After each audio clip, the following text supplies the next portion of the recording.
Welcome to Cash in the Cyber Sheets. I'm your host, James Bowers, and together we'll work with business leaders and industry experts to dive into the misunderstood business of cybersecurity and compliance to learn how to start making money from being secure and compliant. Welcome to Cash in the Cyber Sheets. Hey everybody, welcome back to Cash in the Cyber Sheets. I'm your host, James Bowers, Chief Security and Compliance Architect here at Input Output. Very happy to have you back here with us today as we continue, as we are getting to the end of our FTC Safeguards Rule Checklist for Compliance series. We've been doing this as both podcast and as a whole blog series on the Input Output website. You can also follow right along on the, there we go, that's a little bit more legible.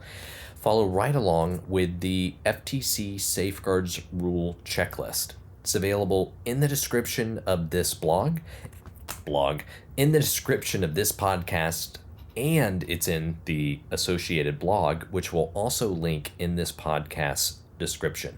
So definitely get the checklist. And you can go right down the list. That is exactly what we've been doing in this entire series. And we are second from the bottom now, where today we're going to dive into incident response management. Now, before even getting into this, I just want to say incident response is a huge area. It is not something we are going to cover in the 10-15 minutes that we're going to go through everything today. But we do have a lot of information on our other podcasts. We have a lot of information on our website, and it's definitely something we can get very deep into. But what I want to do today is go over all of the basics, all of the high levels, to make sure that you have that core structure in place for what you need to make sure that you're well protected in the organization and you're meeting those FTC safeguards requirements. There we go. That's the word. So before getting in, please click that subscribe, click that like, wherever you're listening to us, Apple, Spotify, YouTube. Definitely let us know what you like, what you'd like to hear more about, and give us some ideas for some areas that you're having some trouble with, and I'd be more than happy to cover it. So with that said, let's jump into incident response management for the FTC safeguards. Now, we've talked about incident response management quite a few times on the show before. We've got a lot of information on our website, and typically when we're talking about incident response management, we'll look at it in these different steps to where it's preparation, looking at how we can do detection, how we're identifying weaknesses, events, and incidents, how we can do containment. Once we've detected something, how do we contain it? And then how are we supporting our evidence collection? How are we doing our response and recovery? How are we doing our communications? And how are we doing our lessons learned?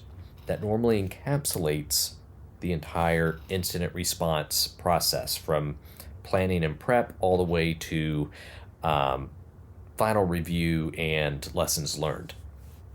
FTC Safeguards structures it a little bit different. So we're actually going to go just right down the list of all of the statute requirements to make sure that those are all addressed appropriately. And it's basically the same thing, just reordered a little bit differently. So the very first part of the FTC safeguards requirements is setting clear goals. That's really aligns with our process of the planning. What you want to do is make sure you're identifying, really, if you can, any type of SMART goals. So not we're just going to detect an incident, but perhaps how much of a response time are we looking for?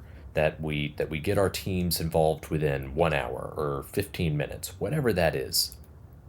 You want to set goals that help limit financial and reputational damage, and you really want to ensure fast, informed decision making.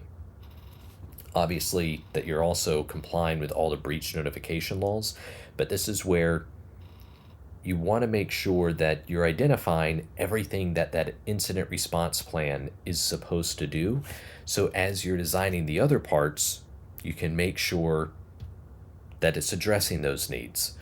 And it should go without saying that all of this should be based on your risk-based approach. Now, second step, section 314.4 subsection H2 is documenting the entire response process. You want to make sure that everything's documented. Just like we've talked about with everything in information security, everything related to your WISP, if it's not documented, it doesn't really exist. And you also want to make sure that with your documentation here, that a lot of our other policies, a lot of the other structure that we do, it's all policy based, it's all high level. Here we really want to start getting into more of the specific processes. What are we going to do and who's going to do what, which will also tie into the next section. But if we're too vague in this section, if we're not specifically identifying all the different things that we need to do, it's going to leave a lot of room for delays, for finger pointing. I'm not sure who's supposed to do what, and this will create incredible slowdowns in your incident response process, and especially at the beginning of an incident when you're working to get everything contained, when you're preventing the spread. Delays there can have huge impacts down the line. So you want to make sure that you have some of the processes in place. What are your detection protocols?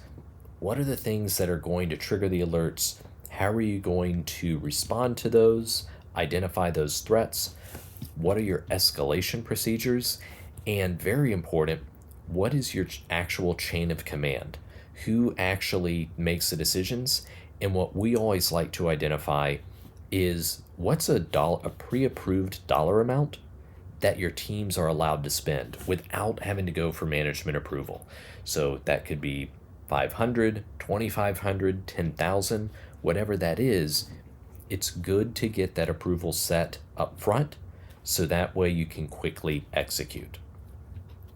The next step, and this ties into those processes, 314H3, is clarifying roles and decision authority.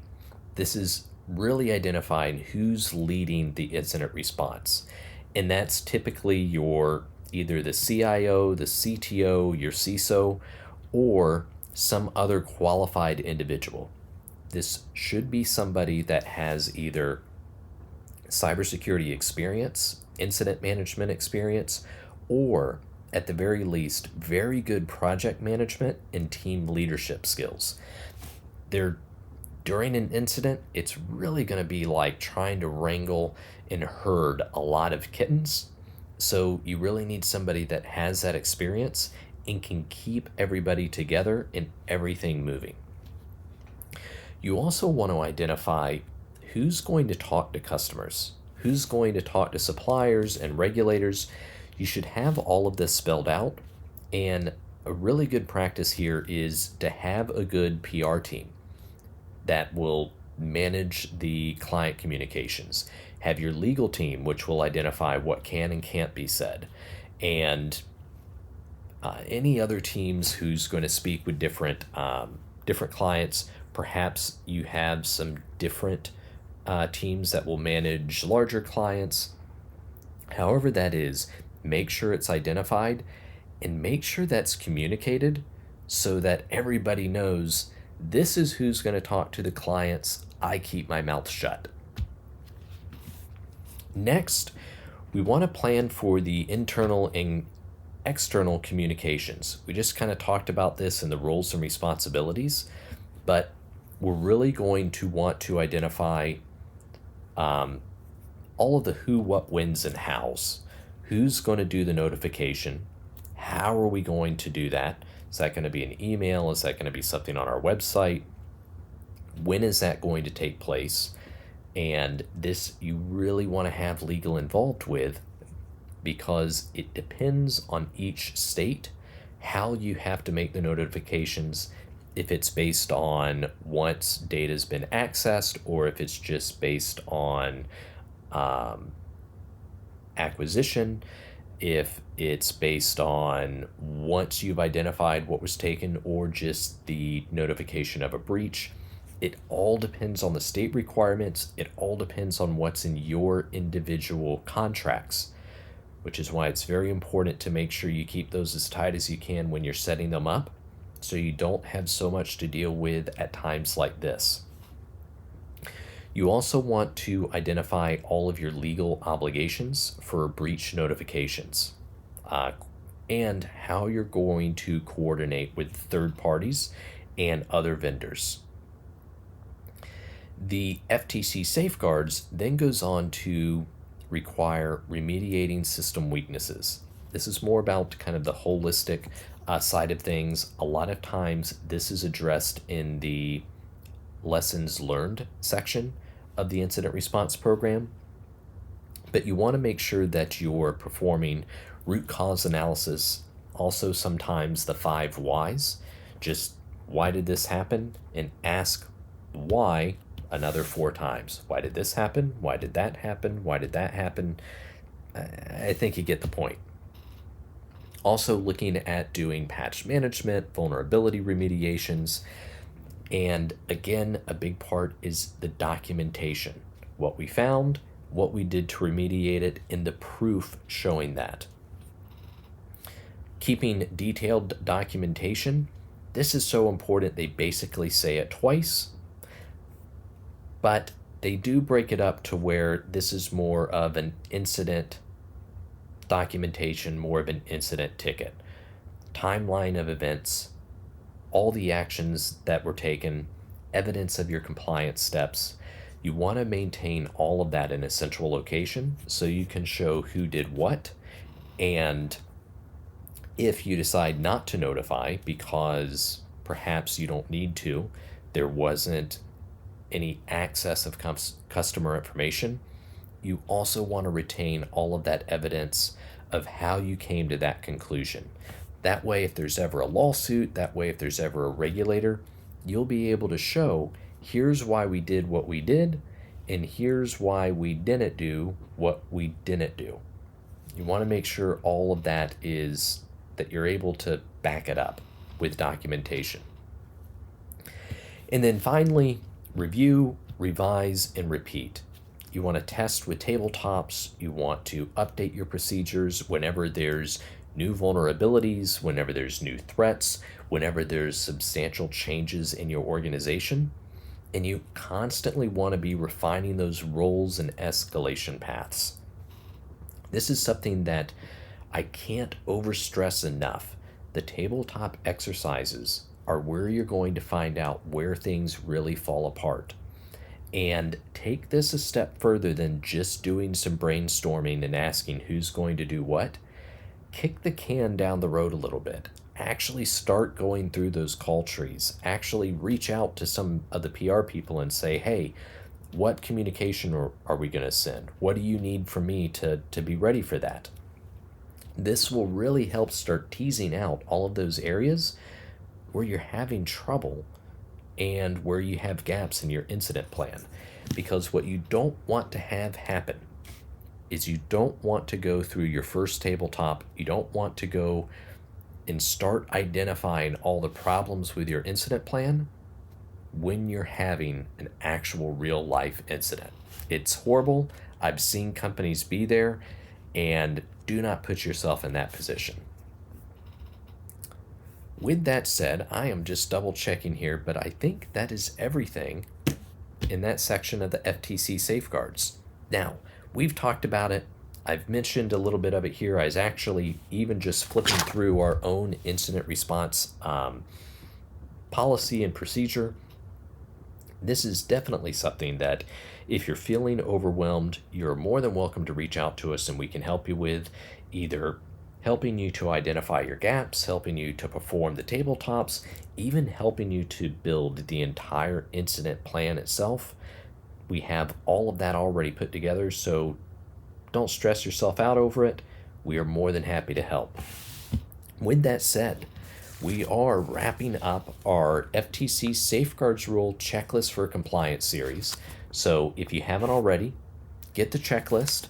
And next week, we'll be going over our last section of it, reporting to senior management. So thank you very much for listening to us today on Cash in the Cyber Sheets. And until next time. Thanks for joining us today. Don't forget, click that subscribe button, leave us a review, and share it with your network. Remember, security and compliance aren't just about avoiding risk. They're about unlocking your business's full potential. So stay secure, stay compliant, and we'll catch you next week on Cash in the Cyber Sheets. Goodbye for now. Life goes up and it goes down.